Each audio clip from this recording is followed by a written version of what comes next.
What's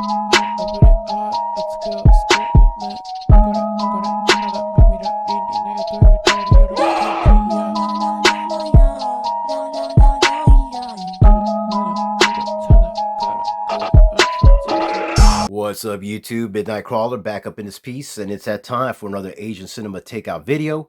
Got a nice stack of flicks to share with you guys, and if you want to know my personal rating for each film discussed in this video, just check out the description below. Alright guys, let's kick things off with Japanese cinema, as we usually do, and we have a TV series this time, coming from 2000, and that's going to be MPD Psycho, directed by Takashi Miike. This is a TV series I've always wanted to check out, just never pulled the trigger on it. Figured it's about time. And man, I gotta say, I did have lots of fun watching this. It is batshit crazy. Now, I never read any of the manga, so I was a newbie when it came to watching this for the first time. First episode, I was a bit lost. Second, by the third, I was completely invested in the characters and the world. Third episode also has a cameo from Shiaki Kuriyama, and that has to be my favorite episode. But yeah, the violence, the gore, the murder, the overall depravity just really ramps up in the third and fourth episodes. They are my favorite. I do got to say, though, by the end, the fifth and sixth episodes, things kind of just start losing steam, especially the fifth episode, which has some really terrible CG effects. But regardless, the sixth episode that wraps everything up, it just falls short in my opinion. But I did have a blast watching this. I gotta say, the first four episodes is where it's at. Renosugi also stars in this. He plays a cop who always has these hilarious briefings in each episode. Rest in peace, Renosugi. He's in this and he tears it up. It does come with a bonus disc in the third part. I have yet to check that out, but yeah, just happy to add this to the Takashi Miike collection. Really depraved, demented stuff, though. I had fun. All right, next up from 2018, we have Violator, directed by Junichi Yamamoto, better known for Meatball Machine, and I've been looking forward to this for a while, as he's been posting it all over Facebook this past year. Wild Eye Releasing put this out, man, and that's awesome of them, man, for giving this a shot. Now, I gotta say, it does take 45 minutes for this to really start going places. The short gist is you have an older sister looking for her younger sister who has fled to a backwoods village in order to commit suicide with a bunch of online friends. And the villagers are not what they seem. So that's basically the gist. And after that 45 minutes of slow burn, things ramp up. You have some fun kills, lots of cheesy ones, some gore, some prosthetic effects, and also some sleeves, man. I gotta say, overall, I did have fun, but man, just falls short. But nonetheless, just happy to have this and give this a shot. Yeah, definitely check out Meatball Machine, though, if you've never seen that. And next up, we have Ring of Curse from 2011. Pretty cool Tokyo Shock release. And directed by Mari Asato, who's done a handful of horror films, including the live action of Fatal Frame, which I thought was pretty cool. But yeah, this stars three idols, and they are from the mainstream group called Buono. And one plays a bully, one plays the person getting bullied, and one plays the person just witnessing it all go down. And it's shot in three different perspectives of each character, so it does give it that anthology feel, which is pretty cool, man. And the curse aspect, it was pretty solid as well. Overall, I dug it, man. Check it out. All right, let's follow that up with The Suicide Song from 2007, directed by Masato Harada. And this is a director I recently got into, just having checked out his other film, Kamikaze Taxi, which I really did enjoy.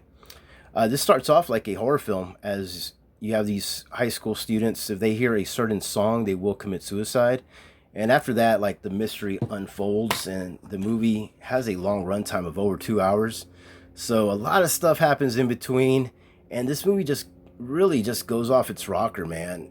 It's just, I don't know, man. It kind of lost me halfway, won me back, and then towards the end, I really didn't care anymore.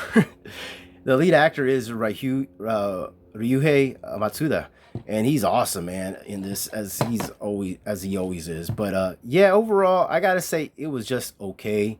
I highly recommend Kamikaze Taxi if you want to check out some of Masato Harada's other stuff. Yeah. All right, let's jump into a Blu-ray now. It's gonna be a trilogy, Rebirth of Mothra, and I gotta say, man, I'm late to the party. I had no idea this existed. I must have skimmed through it on Amazon and never really watched or read any reviews about it, man. And I gotta say, these films from the late '90s delivered, man. I had tons of fun. Not gonna get into each film, but you know, each film has its own kaiju villain, and they were awesome. And each film has Mothra busting out a certain attack style or an upgrade. And man, I just had lots of fun. Good stuff right here, man. Rebirth of Mothra 1, 2, and 3. Dug it. All right. Last one for the Japanese cinema before we move on. It's going to be the complete Lady Snowblood collection. And late to the party to finally add this to the collection, man. Happy I did. Enjoyed revisiting it. I saw the first Lady Snowblood on YouTube years ago. And the second one I did pick up on VHS a couple years back. But yeah, I gotta say, man, I had a blast revisiting these, watching it the way I was supposed to on the big TV. And I love the first one. It's a masterpiece. But part 2 delivers as well, man. And this right here, guys, it's a fold-out poster. I'm not going to fold it out, but just if you're wondering. Yeah, Meiko Kaji, phenomenal in these, man. Love it. Love it. Love it. Next up, we have some South Korean cinema. And first up is the DVD of Along with the Gods, The Two Worlds. This is a Wellgo USA release. And I got to say, this was a pretty solid dark fantasy.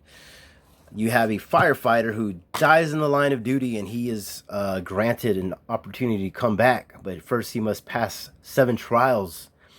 And he has this team of backup, kind of like, you know, his attorneys, in this other world, man. And it's kind of reminded me of like the Dark Tower, like, you know, that kind of universe, kind of like that kind of world. Like, kind of got those vibes. And there is a sequel to this, so I definitely got to track it down. But overall, man, I dug this, man. Like I said, if dark fantasy with some feels, yeah, totally enjoyed it. Got to track down part 2 now. All right, last one for South Korean cinema before we move on. It's going to be some gangster shit, and that's going to be New World. Solid, phenomenal cast right here, man. As you guys can see, I'm not good at pronouncing Korean names, man. I'm terrible, but I gotta say, these guys knock it out the park. Gangster shit. The only thing I gotta say about this film that makes it like masterpiece would be like it needed to go off the rails like once or twice, because some of these characters are just, you know, they're out there, man. And I felt like the film just didn't take that opportunity to really just say fuck it all. Excuse my language, but oh man, it's just, this movie's so gangsta. And yeah, just happy to have it in the collection. All right, guys, let's move on to Hong Kong and Chinese cinema to wrap it all up. We have a really solid one, some obscure Eastern horror in this collection right here. A Tale from the East from 1990 and Return of the Evil Fox from 1991. The first film, Tale from the East, just some fun horror comedy. You do have a cameo, I gotta say, where she plays herself, of Amy Yip in this. Is really bizarre, but it's really cool to check her out, man. She was an icon back then, man, and it was really cool to see her play herself in this. But not very memorable, just some fun, just a fun popcorn flick. Next up, Return of the Evil Fox. I do gotta say, this one's just more batshit crazy than the first film. Sandra Ing is in this, and she knocks it out the park. Her comedy's always on point. There's even a musical in this one, man. It's just batshit crazy. Just fun, man. While these films are not memorable at all, I did have a blast. Like I said, you might enjoy it more if you drink, the more beer you drink, but it did come with a slipcover. Just heads up. And yeah, just a fun set that shout out to Matt from You and Your Horror Movies. He had picked up another one. There are 4 of these in total, and he got me searching, and I got to give a shout out to him, because if not, I wouldn't have even knew these existed, man.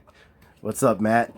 All right, guys, let's move on, and we have a good one, man. A La Femme Nikita ripoff, and that's going to be Beyond Hypothermia from 1996, starring Jacqueline Wu in this, and she plays an awesome assassin and knocks it out the park, man. Beyond Hypothermia, I gotta say, is better than Black Cat when it comes to Hong Kong La Femme Nikita ripoffs. And one I highly recommend you check out. Yeah. You also have Sean Lau in this, who, he's awesome in everything he plays in. And yeah. Good stuff, man. This one just really surprised me. Found it really cheap at Half Price Books. And yeah, man. Solid stuff. Highly recommend Beyond Hypothermia. Check it out, guys. And finally, we have one from China, and that's going to be The Last Supper. It is a war epic film with a low budget. It has a solid cast. As you see, Daniel Wu and Chang Chen are in this. Now, this does have like a been there, done that kind of feel to the storyline. We have friends, they become generals in war, and then they betray each other, and then all hell breaks loose. But yeah, I gotta say, overall, this one did keep me entertained, but it just felt been there, done that. Still had fun. It does have some artistic touches to it as well, especially during the war scenes. But yeah, that's gonna be it, guys, for this round of Asian Cinema Takeout. Thanks for watching. I'll be back again next month with a special Asian Cinema Takeout episode where it's gonna be nothing but Asian horror that I've recently watched. So take it easy, guys. Till next time. Peace.